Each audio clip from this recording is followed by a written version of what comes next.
ემპათია არის სხვა ადამიანის გრძნობების გაზიარება, თანაგანცდა.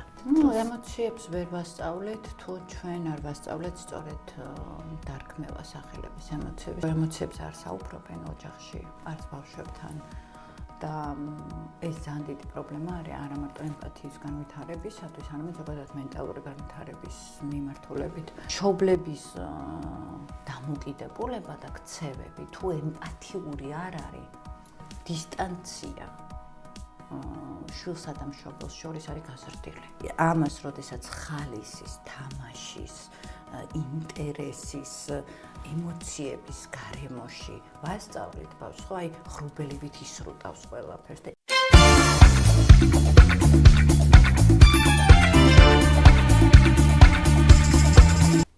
მოგესალმებით, თქვენ უყურებთ გადაცემას ჯანმრთელობა და არა მხოლოდ ნინი ჭაჭიასთან ერთად, მე მის თანაწამყვანი ნათია გაფრინდაშვილი ვარ. სანამ უშუალო თემაზე გადავალ, როგორც ყოველთვის მოგიწოდებთ, რომ გამოიწეროთ ჩვენი არხი და ლაიქოთ ეს ვიდეო და უყუროთ ჩვენ გადაცემას ყოველ ხუთშაბათს დარიო რადიოსა და ნინი ჭაჭიას YouTube არხებზე. დღევანდელი ჩვენი გადაცემის თემა, როგორც წინა რამოდენიმე ეპიზოდის თემა, არცდება ბავშვებს და მშობლების და ბავშვების ურთიერთობას და დღეს გვინდა ვისაუბროთ ბავშვებს როგორ ვასწავლოთ ემპათია და რა არის ზოგადად ემპათია.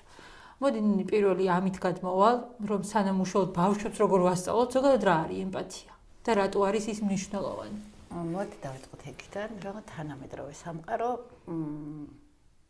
მოითხოვს რბილი უნარების განვითარებას, ხო? და რბილი უნარები ეს არის ის უნარები, რომელიც ადამიანებს ერთმანეთთან კომუნიკაციაში ეხმარება, ერთმანეთის გაგებას შეეხმარება და ემპათიაც არის ერთ-ერთი რბილი უნარი. და ემპათია არის სხვა ადამიანის გრძნობების გაზიარება, თანაგანცდა. და მოდი ცოტა მიმღებლობასა და ემპათიას შორის განსხვავებასაც ვიტყვი, მაშინ მიმღებლობა ეს არის ესეც მნიშვნელოვანი უნარია, რომ თანამედროვე სამყაროში ხო ეს სულ მიმღებლობაზე ვლაპარაკობ. მე შემიძლია გავიგო, მივიღო შენი განსხვავებები, მაგრამ არ მქონდეს თანაგანცდა. ანუ მივიღო როგორც მოცემულობა. ემპათია არის, როდესაც მე შემიძლია გიგრძნო. ანუ შენი აი ეს დამოკიდებულებები, შენი ემოციები განვიცადო და მივხვდე, რას განიცდი. უმნიშვნელოვანესი უნარი არის, განსაკუთრებით, როდესაც ჩვენს ბავშვებსა და მშობლების ურთიერთობაზე ვსაუბრობთ, ბავშვის მენტალური, ფსიქიკური ჯანმრთელობისთვის ემოციური ინტელექტის განვითარება ერთ-ერთი მნიშვნელოვანი საკითხი არის და სწორედ ემპათიის გარეშე ემოციური ინტელექტი არ ვითარდება. როდესაც ამ გადაცემის თემას ვამზადებდი, ასე რომ ვთქვა და დამატებით კითხვებს წერდი ჩემთვის, რაღაც აღმოვაჩინე ის, რომ პირობითად ემპათიის სწავლება სწავლება შესაძლებელია, ოღონდ ეს არ იწყება არც სკოლაში, არც ბაღში, არც მასწავლებლისგან და არავისგან. ეს ყველაფერი იწყება ოჯახიდან. რატომ არის ეს ესე, ანუ როგორ მომდინარეობს ეს ყველაფერი და რა როლი აქვს ამ პროცესში ოჯახს, ამაზე რომ ვისაუბროთ. მოდი დავიწყოთ იქიდან, რომ სანამ ბავშვი ან ბაღში წავა, ან სკოლაში წავა, მანამდე საკმაოდ დიდი ხანი ატარებს ოჯახურ გარემოში, სადაც ის სწავლობს თავის ემოციებს და სხვის ემოციებს და სწავლობს, უნდა სწავლობდეს მათ შორის აი ამ ემოციების მნიშვნელობას, ხო, აი ეს თანაგანცდა უნდა ქონდეს.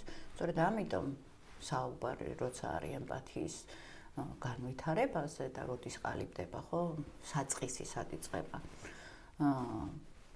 იწყება ოჯახში, თუმცა არის რიგი შემთხვევები, საკმაოდ ბევრი, ტრადიციულ საზოგადოებებში განსაკუთრებით, როდესაც ბავშვი ვერ სწავლობს ემპათიის უნარს ოჯახში, მაგრამ ისევ როგორც ნებისმიერი უნარი, ადამიანური უნარი, ამ უნარის განვითარება ნებისმიერ ასაკში შეიძლება დაიწყო და შეიძლება მერეც განივითარო. უბრალოდ ჩვენ თუ ვსაუბრობთ ესეთი ჯანსაღ გარემოზე, ჯანსაღ ბავშვის ეკოსისტემაზე, აქ უმნიშვნელოვანესი არის, რომ ბავშვს თავიდანვე, დაბადებიდანვე ვასწავლოთ ემოციების არსებობა, ემოციებით ურთიერთობა, ემოციების მნიშვნელობა და ვასწავლოთ თანაგანცდა. ემოციებზე საუბრობდი და აი ზუსტად უნდა ვასწავლოთ რეალურად ერთმანეთსაგან განსხვავება, ხო, რაღაცა კონკრეტული ემოციების, სახელების დარქმევა რამდენად მნიშვნელოვანია ესეთ სიტუაციაში და როგორ უნდა მოიქცეს მშობელი ასე. ემოციებს ვერ ვასწავლეთ, თუ ჩვენ არ ვასწავლეთ სწორედ დარქმევა სახელების ემოციების. ხშირად მენტალური ჯანმრთელობის პრობლემების დასრულებში სწორედ მაშინ იწყება ბავშვებშიც, როდესაც ისინი არასწორად სახელდებებს არასწორად აკეთებენ ემოციების და ეს სწორედ ბავშვობაში ჩამოყალიბებული, ესე ვთქვათ, ქცევითი მოდელია. მაგალითად, სიტყვაზე ბავშვს დაუშვათ ეშინია სკოლაში წასulis, ან ბაღში წასulis და მშობელს ეუბნება, რომ ტირის ეუბნება, რომ არ მინდა სკოლაში წასვლა, არ მინდა ბაღში წასვლა, იმიტომ რომ ეშინია და ამ დროს მშობელი ეუბნება, რომ არა შენ კი არ გეშინია, გეზარება. ანუ და თუ აი ესე ვთქვათ, გამღიზიანებელს ესეთ პასუხს იღებს, ბავშვი ნაცვლად იმისა, რომ გაიაზროს, რომ რა არის შიში, სწავლობს, რომ ეს არის სიზარმაცე და წარმოიდგინე, ყველა ემოციები ჩვენ გვესაუბრებიან, ჩვენ ემოციებით, ადამიანი ემოციებით კომუნიცირებს გარე სამყაროსთან და შენ წარმოიდგინე, როდესაც არასწორი კომუნიკაცია მიდის, იმიტომ რომ ყველა ემოციას აქვს თავისი ქცევითი მოდელი. რომ შიში გეუბნება, რომ ფრთხილად იყავი. იმის არ გეუბნება, რომ იტირე მაინც და მაინც, ხო, რომ ნეგატიური ემოციები ჩვენ გვიცავენ, უსაფრთხოებას განსაზღვრავენ. და როდესაც აი ამ უსაფრთხოების სისტემაში არასწორი კოდირება ხდება, ფაქტობრივად რაღაცა თვალსაზრისით ბავშვი შეიძლება იყოს დაუცველი. ამ პროცესში როგორ ეხმარება ოჯახს ან არ ეხმარება ოჯახური რუტინა, ან რუტინად ქცეული რაღაცა ქცევები ოჯახში. რამდენად ეხმარება თუ არ ეხმარება თუნდაც? მოდი ასე ვთქვათ, ოჯახში სადაც და სამწუხარო პრობლემა არის საქართველოში, რომ ემოციებს არ საუბრობენ ოჯახში, არც ბავშვებთან. და ეს ძალიან დიდი პრობლემა არის არა მარტო ემპათიის განვითარებისათვის, არამედ ზოგადად მენტალური განვითარების მიმართულებით. და მნიშვნელოვანი არის, რომ ემოციებზე ვესაუბროთ, იმიტომ რომ სწავლება როგორ ხდება, ერთი არის რომ რაღაცას გრძნობ, მეორე არის რომ შეიძლება სახელი დაარქვა, მერე არის რომ უნდა გაარკვიო, რომ რა გადაამოწმო ჯერ მშობელმა, რომ რას გრძნობს, რას განიცდის, რას იწვევს ეს ემოციას, ხეულებრივი შეგრძნებებია, ეს ფიქრებია, ეს რაღაცა ხედვები არის, ხო? აი ამის გაანალიზებისათვის მნიშვნელოვანია თუ ეს ემოციური ინტელექტი, ემოციური ცნობიერება განვითარებული არაა ბავშვი ემპათიაზე აპარატის ზედმეტია ისა ვერ განვითარდება. ანუ ბაზა არის, ემპათიის ბაზა არის, რომ მე უნდა მეგობრობდე ემოციებთან და მარტო კი არ უნდა ვიცოდე, უნდა გრძნობდე მათ, უნდა ვიცოდე როგორ იგრძნობა. რას ნიშნავს ემოციური უსაფრთხოება? იმიტომ რომ ხშირად წამიკითხავს ესეთი ტერმინი და ამ თემასთან დაკავშირებითაც რომ ვეძებდი რაღაცებს, ეგ იყო, რომ ანუ ემოციური უსაფრთხოება და უნდა გრძნობდეს თუ როგორ უნდა გრძნობდეს ოჯახში თავს ემოციურად უსაფრთხოდ ბავშვი. ანუ ემოციური უსაფრთხოება ნიშნავს იმას, რომ ბავშვს არ უნდა ქონდეს შიში. მშობლის თუ ზოგადად ნებისმიერ ოჯახში თუ საუბრობთ ემოციურ უსაფრთხოებას, აქედან იწყება, ხო? დაცულობის შეგრძნება ბავშვისთვის მთავარი დამცველები არიან დედა და მამა. იმიტომ რომ პირველი და განსაკუთრებული როლი ენიჭებათ ხოლმე დედებს, იმიტომ რომ ის მოცლადყოფნის პერიოდიდან კონტაქტში არის თავის იმასთან და არა იმიტომ რომ რაღაცა დედებს რაღაცა განსაკუთრებული ტვირთი აქვს და არა. და მშობლების დამოკიდებულება და ქცევები თუ ემპათიური არ არის, დისტანცია შვილსა და მშობელს შორის არის გაზრდილი. თუ თანაგანცდა არ არის და ემოციებს ჩვენ ხო გრძნობთ, მარტო არ ვიცით, ხო ეს განცდა რა არის. ხო შესულხარ ოთახში დაუშვათ სიჩუმეა. ბევრი ხალხია და სიჩუმეა. მაგრამ რაღაცა ისეთი სიჩუმეა, რომ ხვდები რომ აქ რაღაცა ცუდი ხდება, ხო? იმიტომ რომ ემოციებს მე ვეძახი ხოლმე რომ რაღაც თავისი ვიბრაციები აქვს. და ჩვენ ამ ვიბრაციებს ვგრძნობთ. ერთი არის რას ამბობ, მაგრამ სხეულებრივად განვიცდით და სხეულებრივი შეგრძნებები უფრო ჭეშმარიტია, უფრო ვენდობით ამას. თან რეალურად სანამ ჩვენი გონება ჩამოყალიბდებოდა, ჯერ სხეული არის, ამიტომ სხეული იძლევა პირველ რეაქციებს და თუ ჩვენ რეალურად ემპათიურები არა ვართ ჩვენი შვილების მიმართ, ისინი ამას გრძნობენ, რამდენიც არ უნდა ველაპარაკოთ. და მე უცბად შიში გადადის ან დაძაბულობაში იმიტომ რომ გადადის. დაუცველობის განცდა ჩნდება, ხა წარმოიდგინე ბავშვი, რომელსაც აკლია მშობლის აღიარება, მშობლის სიყვარული და იმიტომ კი არა რომ მშობელს არ უყვარს. უბრალოდ მშობელმა არ იცის რა არხით, რა ფორმით, რა საშუალებით უნდა გამოხატოს იმისათვის, რომ მისმა შვილმა გაიგოს რამდენად მნიშვნელოვანია ის მისთვის. და ძირითადი პრობლემები ეს თვითშეფასების პრობლემები, თვითრწმენის პრობლემები, რაც ზრდასრულობაში მე ინტენსიურად აწუხებთ ადამიანებს, ამისი ბაზა არის ბავშვობაში. რომ აქ მთავარი არის, რომ მე სულ მაგას ვიძახი და აი ხა ისევ გავაბრაზებ რამდენიმე ადამიანს. უპირობო სიყვარული უნდა ვასწავლოთ ჩვენ შვილებს, რომ აი ეს გამომუშავებული სიყვარული ეს არის, რომ სულ თუ ჩვენ ვაქებთ, ვეფერებით, ვახალისებთ, ვეუბნებით, რომ ვამაყობთ ჩვენი შვილით რაღაცა კონკრეტული დამსახურებების გამო, წარმოიდგინე საზროვნო სისტემაში ალგორითმი იწერება, რომ იმისათვის, რომ ვიღაცას უყვარდე, ეს უნდა გამოიმუშაო.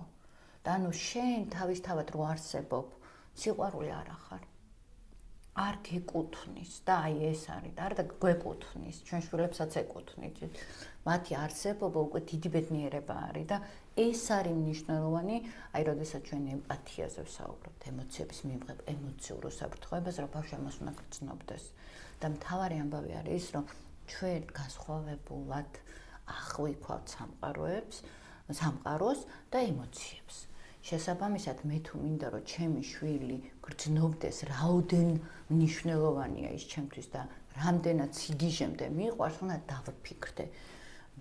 აი ეს ემპათია ჩავთო და გავიგო რა ფორმებით ჭირდება, რომ როგორ მივაწოდო, როგორ მივუთხრა, როგორ გამოვხატო მის მიმართ აი ეს აღიარება, ეს უდიდესი უპირობო სიყვარული, რომ იცოდეს, რომ ის არის ბედნიერება, იმისი არსებობა უკვე ბედნიერება არის. ეს არის ძალიან საინტერესო თემა არის. ნუ ყველა თემა ჩემთვის ძალიან საინტერესოა ხოლმე პირდაპირ ვიტყვი.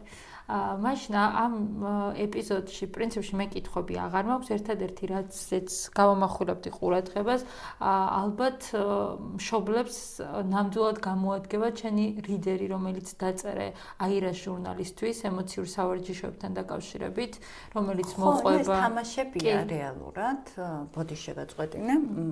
ანუ სანამ შენ ამ ჟურნალზე იტყვი, ძალიან მნიშვნელოვანი არის ბავშვებთან, განსაკუთრებით პატარებთან, როცა ვურთიერთობთ, ეს იყოს თამაშებით.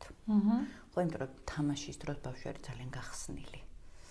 და აი მთლიანად იწოვს ყველაფერს და აი ამას, როდესაც ხალისის, თამაშის, ინტერესის, ემოციების გარემოში ვასწავლეთ ბავშვს, ხო, აი ღრუბელივით ისრუტავს ყველაფერს და სწორედ ამიტომ არის ერთ-ერთი მთავარი საკითხი, რასაც აი ეს ემოციური ინტელექტის თამაშები, რაც დავწერე ამ მშობლებისთვის, ეგ არის, რომ დღეში 10 წუთით საკმარისია იმისათვის, რომ აი ჩვენ შვილებს რაღაცა ვეთამაშოთ და აი ეს უპირობო სიყვარულის მარცვლების გაღვივება დავიწყოთ. აი ემოციებზე ხა უცბად გამახსენდა თუნდაც საკვირაო სკოლაში, კრიტიკული აზროვნების საკვირაო სკოლაში, როდესაც შემთხვევით გადაღების გამო მოვედი და შევხედე ბავშვებს, როგორ კარგად გამოხატავდნენ ემოციებს და მაგალითად მაქსიმალურად ერთმანეთს აჩვენებდნენ, რომელი ემოცია რას გამოხატავდა და მე ბარათებით ამ ყველაფერს ასახავდნენ და სწორი არასწორი ეს პრინციპი იყო, ხო? ამ თამაშით ისინი კარგად გამოხატავდნენ თავის ემოციებს და ერთ-ერთ ბავშვს ჰქონდა მაგალითად სევდას ვერ გამოხატავდა, ეცინებოდა და დანარჩენები ამაზე იცინოდნენ. ანუ ფაქტობრივად ის რაღაც კონკრეტულ ემოციებს უფრო მეტად სახალისო გარემოში ივითარებენ, ხო? და ამ ყველაფრის შესაძლებლობა რომ სახლშიც აქვს მშობლებს ძალიან კარგი არის და ამიტომ ამ აღწერაში აუცილებლად დავრთავ კრიტიკული აზროვნების სკოლის Facebook გვერდსაც, საიტსაც, როგორ უნდა გამოიწეროთ ეს ჟურნალი და ინსტრუქციასაც მათ შორის, როგორ უნდა მიიღოთ ეს გაიდი, იმიტომ რომ გაიდი არის მხოლოდ გამომწერებისთვის, ჟურნალი არის ყველასთვის ხელმისაწვდომი და უფასო რაც მთავარია. მაგრამ აქ ვიტყვი პროგრამაზეც. თუ ყავთ თბილისში შვილი და ყოველ კვირა გინდათ რომ თქვენმა შვილმა თავისი დრო სახალისად გაატაროს და თან შემეცნებითად გელოდებით კრიტიკული აზროვნების სკოლაში, რომელზეც რამოდენიმე წუთის წინ ვსაუბრობდი, აქ ძალიან საინტერესო სახალისო აქტივობები ხდებათ და რაც მთავარი არის, ივითარებენ სხვადასხვა უნარებს და სწავლობენ კრიტიკულ აზროვნებას კი. ხო, კრიტიკული აზროვნების სკოლაში სწავლება ხდება თამაშით და ხალისით, ისე რომ ბავშვები ვერ ხვდებიან, რომ ძალიან ბევრ რამეს სწავლობენ. სწორედ ეს არის ჩვენი კრიტიკული აზროვნების საკვირაო სკოლის ესეთი განსაკუთრებული ნიშა, რომ ბავშვებს გონიათ რომ მოდიან რომ თამაშობენ და სათამაშოდ მოდიან და ამ დროს ჩვენ აქ ყველა რბილ უნარს და მათ შორის ძალიან მნიშვნელოვან ინფორმაციასაც ვაწვდით თამაშებით. კარგი, დროებით და გემშვიდობებით. შევხვდებით შემდეგ ხუთშაბათს საღამოს 9 საათზე თბილისის დროით, დარიო რადიოსა და ნინი ჭაჭიას არხებზე დროებით. დროებით.